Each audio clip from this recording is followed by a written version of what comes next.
What is up, MMA fans? This is Tudor Leonte for Sherdog, and today I have the pleasure to talk with UFC lightweight fighter, Mr. Matt Frevola. Hello, Matt. Welcome on Sherdog. How are you today? Hey, how are you doing, man? Thanks for having me. I'm doing good. Just finished some good jiu-jitsu rounds at Sarah BJJ. Feeling good. How was your training today? It was good. Just did some jiu-jitsu this morning and some drilling. And I got some strength conditioning later and then a little wrestling tonight and some bag work. So, we're right on schedule. Um, I saw that you got married in September. How has your life changed since? Yeah, it's been nice. It was a beautiful wedding. I got to marry my beautiful wife, and we went on an amazing honeymoon. We were out in Italy, and we were in the Seashell Islands of Africa.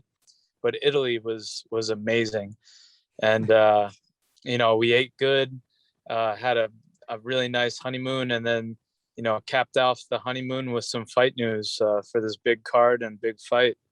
So it's been good. Where were you in Italy? We started in Rome. We were in Rome for a couple days, and then we went to Florence for a couple days, and then we finished in Amalfi Coast and Positano and Priano, and we took the boat ride to Capri. It was beautiful. Yeah, those are very, very nice places. And correct me if I'm wrong, but judging from your, from your family's name, do you have Italian origins, right?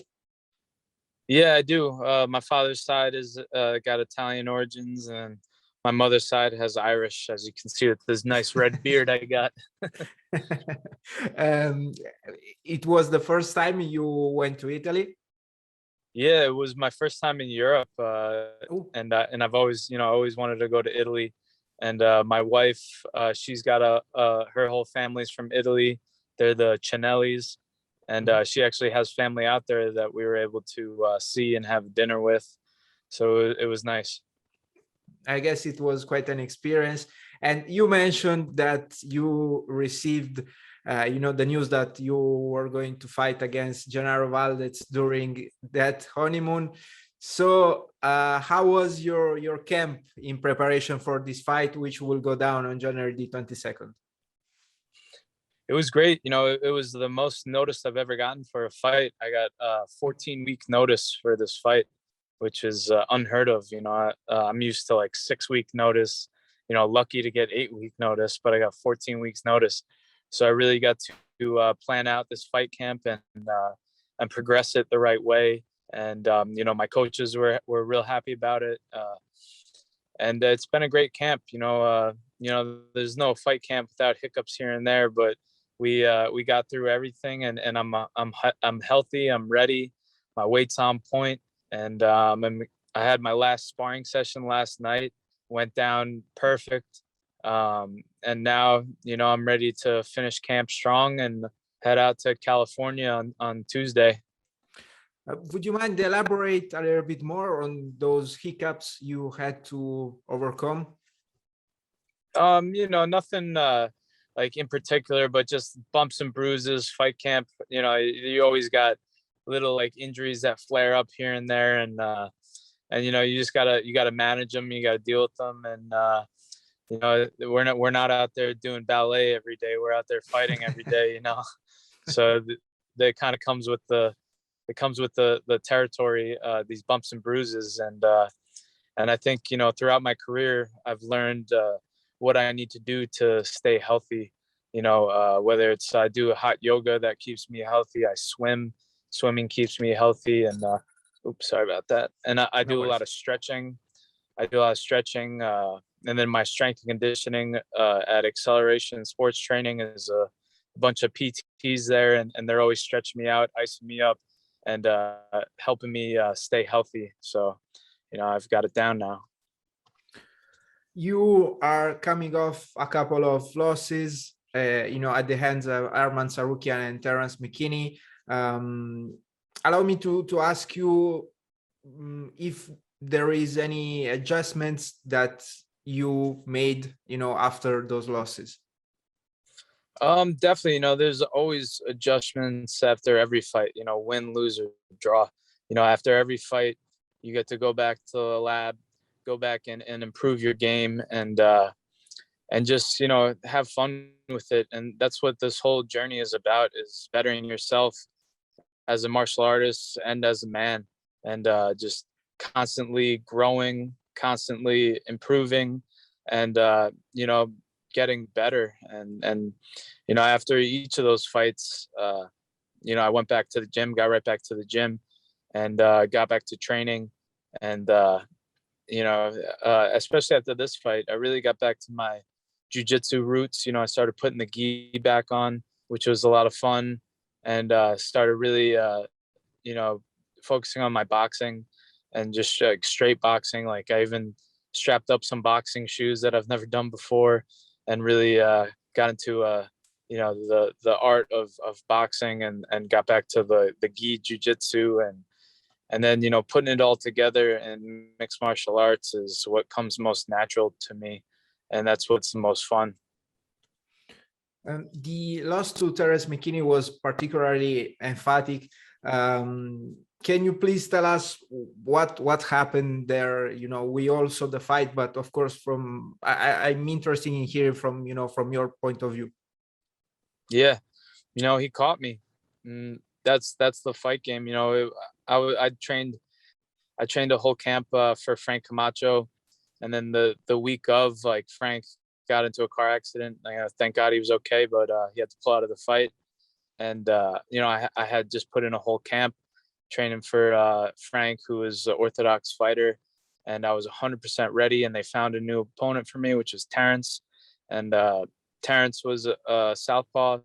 And it didn't matter who they pulled out. I was ready to fight anybody, so I accepted the fight.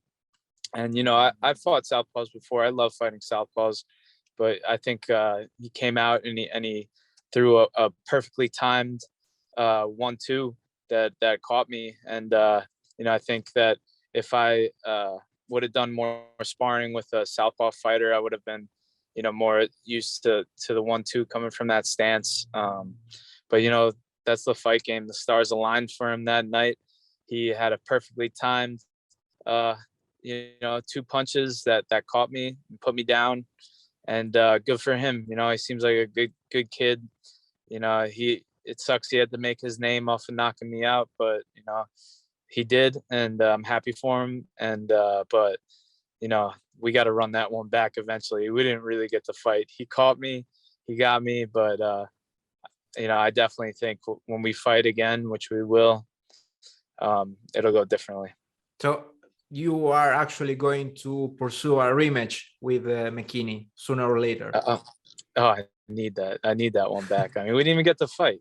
He threw a 1-2, caught me. I mean, I'm not mad at Herzog for stopping the fight. I thought he could have maybe, if he didn't stop the fight, then I mean, I wasn't completely out.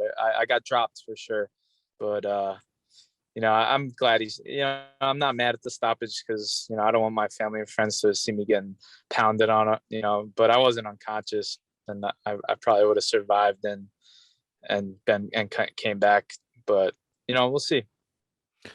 I mean, it shouldn't be too difficult to get it done, considering that you both share the same management.